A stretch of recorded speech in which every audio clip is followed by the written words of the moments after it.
When I proposed to Megan, I thought I was the luckiest man alive. We had been together for 3 years, and they were good years. I'm a private person by nature. I run a logistics company that I built from the ground up. It's demanding work, but it's mine, and it's been successful. Megan was the opposite. She was bright, social, and loved being the center of attention. I thought we balanced each other out. She brought the sparkle, and I provided the foundation. The problems started, as they often do, with the wedding planning. Suddenly, our life wasn't about us anymore. It was about the image of us. The wedding wasn't a celebration of our commitment.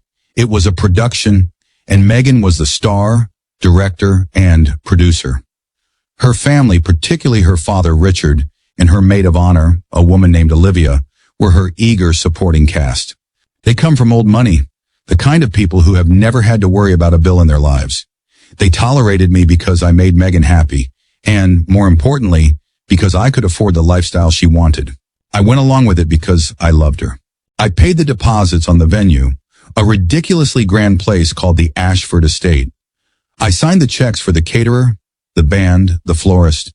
The budget ballooned, but every time I tried to suggest a more reasonable option, Megan would pout and say, "But this is my one special day. Don't you want it to be perfect?" Her father would just smile that smug smile of his and say, "The message was clear. My role was to provide, not to participate." The breaking point came at our engagement party. It was a lavish affair at a downtown hotel, filled with her family and friends. My guest list was small, just my parents, my brother, and a few close friends. We were all standing together as Megan held court, laughing and showing off her ring. Richard, her father, raised his glass for a toast. "To my beautiful daughter," he said, beaming, "and to Liam, a man who is very, very lucky to have her." Everyone cheered. Then Olivia, the maid of honor, chimed in. "He sure is. Megan, are you getting nervous for the big day?" Megan took a sip of her champagne, looked over at me with a playful but cold glint in her eye, and said the words that would change the course of both our lives. "Nervous? Please? He'll be lucky if I even show up to the wedding." The room erupted in laughter. Her friends, her family, they all thought it was the funniest thing they had ever heard. It wasn't a joke, though. It was a statement of power. It was a public declaration of my status in her life. I was the disposable one, the one who should be grateful for her presence. My own family looked horrified. My mother's face fell, but I didn't get angry. I didn't cause a scene. As their laughter echoed around me, something inside me went perfectly still and silent. The hurt was there, but it was quickly replaced by a cold, hard clarity. This wasn't a partnership. This was a performance, and I was just a prop, so I did the only thing I could do. I smiled. I raised my glass, looked directly at her, and said to the bride, "May she get everything she deserves." They all cheered again, completely oblivious to the double meaning. They thought I was playing along. They had no idea that I had just made a promise to myself. She would indeed get exactly what she deserved. The wedding she had been planning for a year was now a ghost. A new plan was already forming in my mind. A plan where her own words would become her reality. Update 1. The 2 months between the engagement party and the wedding were a masterclass in deception, and I was the star student. I played the part of the devoted, slightly clueless fiancé to perfection. I agreed to every extravagant demand, nodded along to every seating chart drama, and signed every check without question. Megan and her family mistook my compliance for weakness. They had no idea I was building a fortress while they were busy decorating a stage. My first move was a quiet audit of our wedding expenses.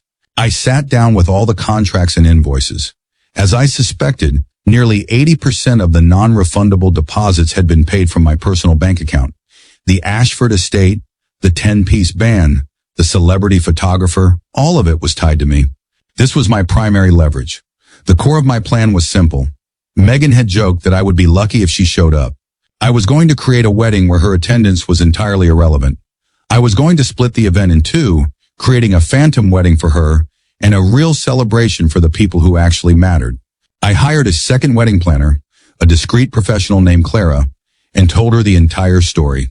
She was initially shocked, but the strategic challenge intrigued her. Our first task was creating a second identity for the wedding. While Megan, her family, and her entire guest list continued to plan for the grand affair at the Ashford Estate, Clara and I were securing a different venue for the same date. We chose a beautiful, understated vineyard about an hour away, a place with real class instead of just flashy grandeur. Next came the information war. We designed 2 sets of everything.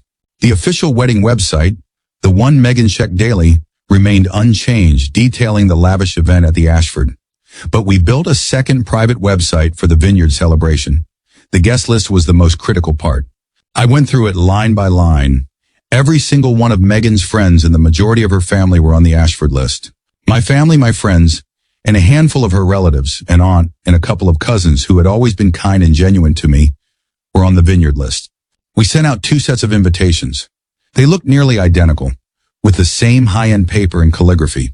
The only difference was the venue address and the details on the enclosed card. For the vineyard guests, the card included a note about the celebration being an unplugged event, asking them to refrain from posting on social media until the following day. This was crucial to prevent any information from leaking out. Managing the vendors was the most complex piece of the puzzle. I contacted the caterer, the band, and the florist. I told them there had been a last-minute, unavoidable logistical issue with the Ashford estate and that we were moving the event to the vineyard. I offered to pay a significant inconvenience fee to each of them for the change of plans. Money talks, and they all readily agreed, signing updated contracts with the new location. They were instructed to direct any and all future communications exclusively through me and Clara. But what about the Ashford estate? Canceling would mean losing the massive deposit. I wasn't going to let that happen.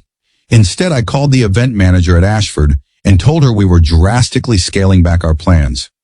I spun a story about a family emergency requiring us to reallocate our budget. I told her we would no longer need the full catering service, the band stage, or the elaborate floral arrangements. Instead, we would just need the main hall for a simple cocktail reception, a bar, some appetizers, and a sound system for a playlist. The manager was disappointed, but accommodating. The contract was amended. So on the morning of the wedding, 2 separate realities were set to unfold. In one reality, Megan was preparing for her dream wedding, a massive, opulent event where she would be the queen. In the other, I was preparing for a celebration of my own, surrounded by people I loved and respected. The day before the wedding, I did one final thing. I had a large, professionally printed sign delivered to a trusted friend who lived near the Ashford estate. He was instructed to have it set up in the grand entrance hall at precisely 4 p.m. the next day. That evening, Megan was giddy with excitement. She kissed me and said, "Tomorrow is going to be the best day of my life. Are you ready to be the luckiest man in the world?" "I'm ready for a day I'll never forget," I replied, looking her straight in the eye. She smiled, completely missing the cold resolve behind my words. She thought she was the one in control. She thought the joke was on me. She had no idea that the punchline was just hours away, and she was it. Update 2. The morning of the wedding was surreal. I woke up early and went for a run, a sense of calm washing over me. There was no nervousness, no anxiety, just focus. I sent Megan a simple text. "Can't wait to see you at the altar. Today is the start of everything." She replied with a string of heart emojis. My groomsmen, who were all in on the plan, met me at my hotel suite. There was no talk of the wedding. We just played cards, had a good lunch, and talked about old times. Around 2 p.m. we got dressed and headed out. Not to the Ashford estate, but to the vineyard. Meanwhile, I was getting updates from Clara, my planner. Megan's morning was a flurry of activity. Hair, makeup, photographers, bridesmaids, the whole production. She was posting constantly on social media, behind-the-scenes shots of her getting ready, with captions like, "The final countdown," and "Future Mrs. Hamilton." She was building the narrative, creating the online spectacle she had always dreamed of. At the vineyard, our guests began to arrive. My parents, my brother, my closest friends, they were greeted with champagne and a stunning view. The atmosphere was relaxed and joyful. It felt real. It felt like a celebration, not a performance. Back at the Ashford estate, a different scene was unfolding. Megan, her bridesmaids, and her parents arrived in a fleet of limousines at 4:30 p.m., ready for the grand entrance. Her 200 guests were already starting to trickle into the grand hall. But instead of the opulent decor they were expecting, they found a sparsely decorated room. A single bar was set up at one end, and a few waiters were circulating with trays of simple appetizers. A playlist of generic pop music was playing softly through a pair of speakers. And in the center of the entrance hall, on a large easel, was the sign I had arranged. It was elegant, printed in the same script as our invitations. It read, "Welcome to Megan's wedding shower." It seems there has been a misunderstanding. Today is not a wedding. It is a celebration of Megan, a woman who knows what she wants. In her own words, at her engagement party, her fiancé would be lucky if she even showed up. As it turns out, he is indeed a very lucky man. Please enjoy the cocktails and appetizers. They are a gift from him. Clara had a contact on the waitstaff at Ashford who was feeding her live updates. The initial reaction was confusion. Guests were milling around, whispering, looking for me and my family. Megan, upon seeing the sign, apparently froze. Her mother read it and let out a small shriek. Her father, Richard, read it and his face turned a deep, furious red. Megan started frantically calling my phone. It went straight to a voicemail I had set up that morning. The message was simple. You have reached Liam. I am currently unavailable as I am celebrating a very special day with my loved ones. If you are calling from the Ashford estate, please enjoy the party. You've earned it. Chaos erupted. Her guests, realizing they were part of a public humiliation, started to leave in droves. Richard was reportedly screaming at the Ashford event manager, who calmly presented him with the amended contract showing the scaled-back arrangements. The celebrity photographer, realizing there was no wedding to shoot, packed up his gear and demanded to know who was paying his day rate. While her world was imploding, I was standing in front of my own guests at the vineyard. I took a microphone and the crowd grew quiet. Welcome everyone, I began. I know you all came here today expecting a wedding, but plans have changed. 3 months ago at my engagement party, my then fiancée made a joke.